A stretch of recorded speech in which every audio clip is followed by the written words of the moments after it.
महारानी लक्ष्मीबाई, झलकारी बाई, 6 मील की दौड़ थी दोनों की।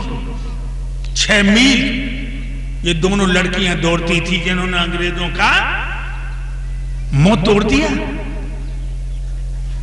आज कोई बहन बेटी, एक तो समय बहुत गलत आ गया, दौड़े तो दौड़े कहां, और एक वातावरण इतना दूषित हो गया कि ब्रह्मचर्य की तरफ ध्यान ही नहीं किसी का। कॉलेजों में हम जब प्रोग्राम देते हैं, लड़का लड़कियों को देखते हैं तो आत्मा रोने लगती है कि ये देश के लिए क्या करेंगे। और चेहरे पे वो चमक रही ना चंदा जैसी चमक रही।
सभी माता बहनें सभी बोलेंगे कीर्तन। अरे ऐसी ऐसी बातिया है आगे मेरे में, ऐसी ऐसी बातिया है आगे मेरे में,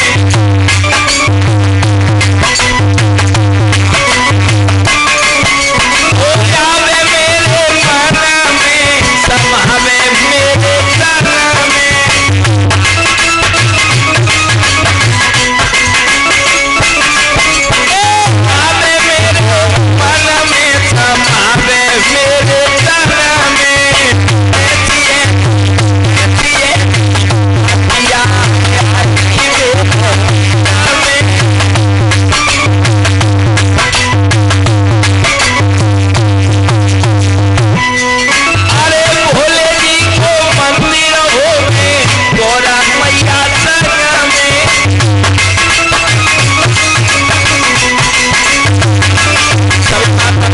के साथ बोल ताली बजा करके, ताली बजाने से सारे पाप कट जाते हैं, हाथों में जो कष्ट होते हैं सारे दूर हो जाते हैं।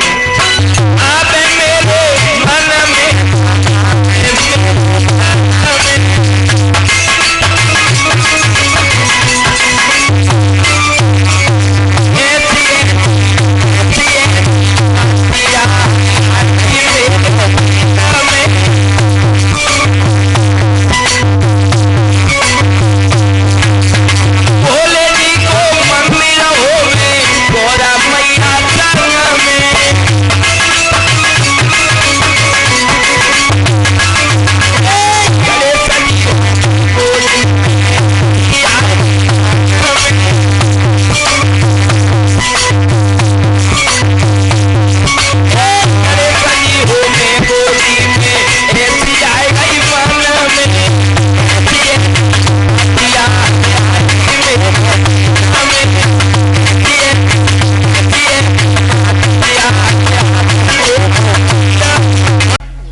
राजा बल ने सिंहासन को छोड़ दिया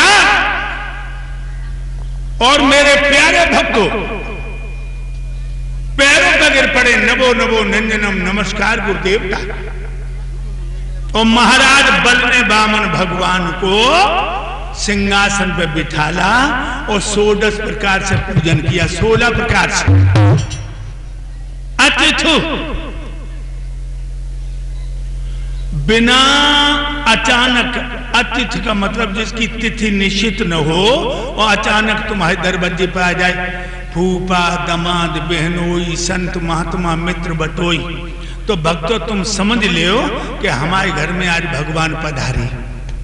अतिथि देवो भव, वेदों में आया है कि अतिथियों की सेवा करना भगवान की सेवा करना।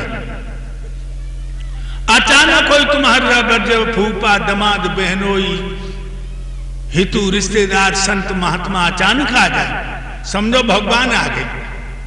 राजा बल ने बामन भगवान का 16 प्रकार से पूजन करो, तो तुम कम से कम अपने मेहमान को 7 प्रकार का पूजन करो। पहला पूजन, अगर अचानक कोई दरवाजे पे आ गए बिना सूचना दे, पहला पूजन है हाथ जोड़ के अभिवादन करो, नमस्कार करो। दूसरा पूजन है उसे आसन दे दो। तीसरा पूजन है पानी भर के दो। चौथा पूजन है इच्छा के मुताबिक भोजन करा। पांचवा पूजन है जब तुम्हारा मेहमान आंगन में भोजन करन जाए तो अपने हाथों से पैर धो। धोए कभी पैर अपने मेहमान के? तुमने तुम इतने सब कन्हैया के वंश के बैठे हो, तुमने कभी अपने मेहमान के आंगन में पैर धोए? नहीं धोए। अश्वमेध यज्ञ में भगवान कन्हैया गए पंड बन के यहां, धर्मराज से बोले हमें कोई काम बता। धर्मराज कहने लगे यादव जी बैठो, सब काम हो रहो। कहने लगे नहीं कुछ काम बताओ। धर्मराज बोले द्वारकाधीश सब काम हो रहो, आप सिर्फ बैठे रहो। तो उन्होंने जवाब दिया क्या? कहूं भागवत कथा यज्ञ हो तो 2-4 दिन पहले से लला बलराम रिश्तेदार क्यों बुलाओ जाते? क्यों बुलाओ जाते? मदद के लिए, मदद के लिए। तो हमें जब बुलाओ तो हमें कुछ काम बता। तो धर्मराज कहने लगे हे यादव जी, जो कोई न करते हो सो तुम करने लगो। आहा, मेरे यादव जी ने, मेरे कन्हैया ने, मेरे यज्ञ भूषण ने देखा कि जो मेहमान आए रहे उनको कोई पैर ना धोए रो। धन्य है कन्हैया को, मेहमानन के पैर धोए रहे, चाचा विदुर पानी डाल रहे। देखिए भगवान कन्हैया ने देखा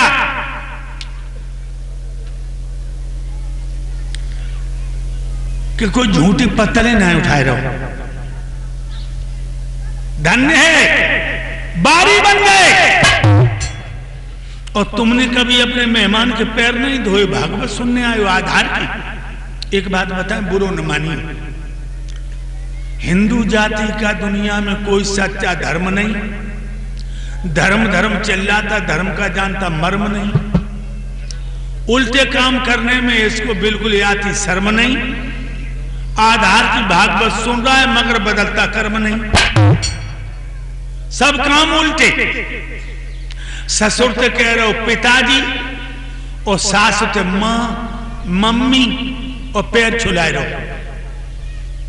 इतने पंडाल में बैठे हो, 5000 रुपया भी दूंगा, वह किताब बताओ जिसमें यह लिखा हो कि सास ससुर दामाद के पैर छुए। 5000 रुपया भी दूंगा।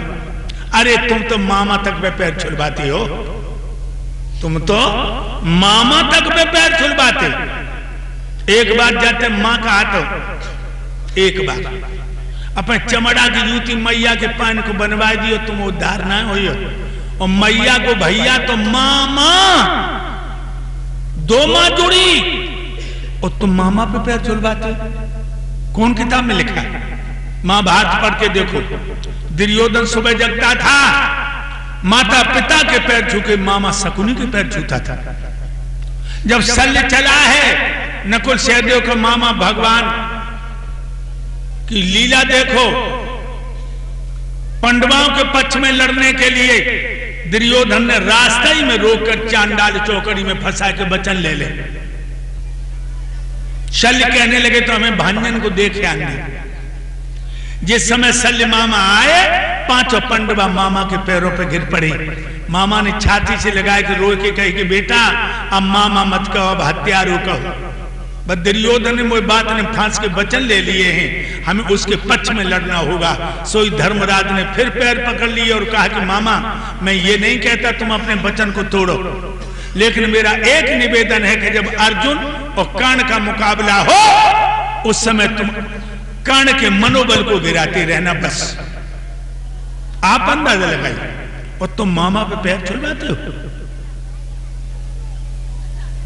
सास ससुर पे पैर छुलवाते हो। ससुर तो कहते हो पापा और सास तो मम्मी, और पैर छुलवा रहे हो।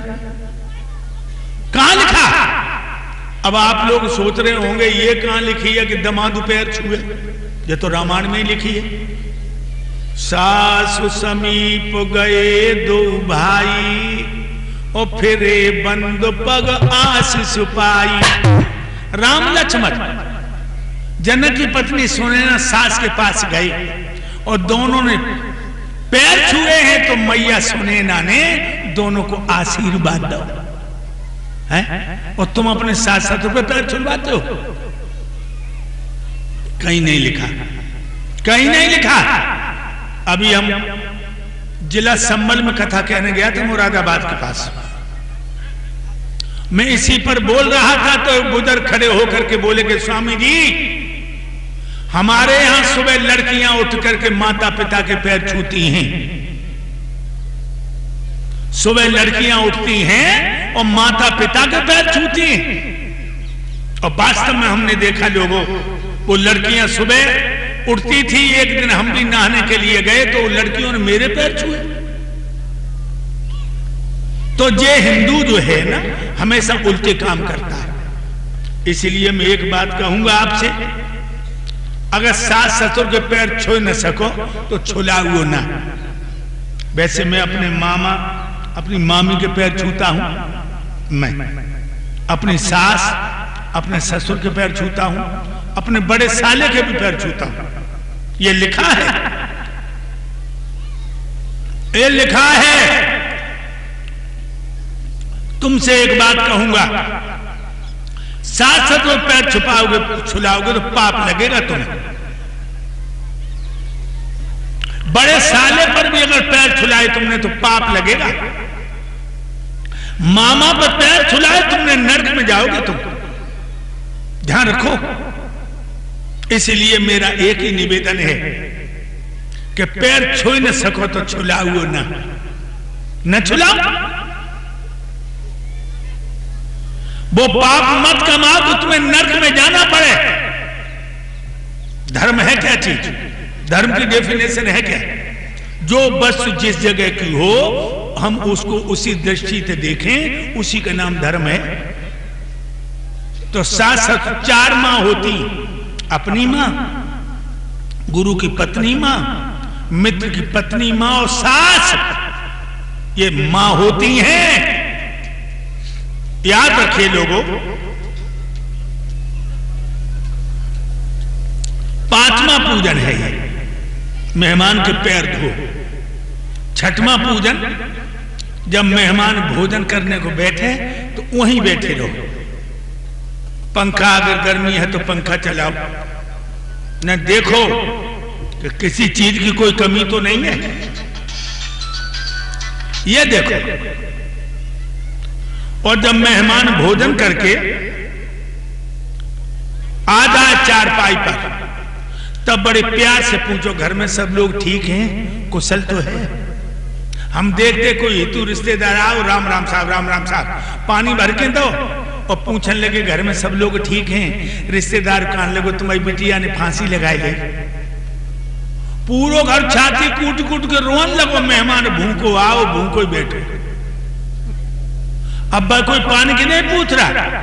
पहले कभी कुशल मत पूछना जब तक अपने मेहमान को भोजन न करा दो, ध्यान रखिए।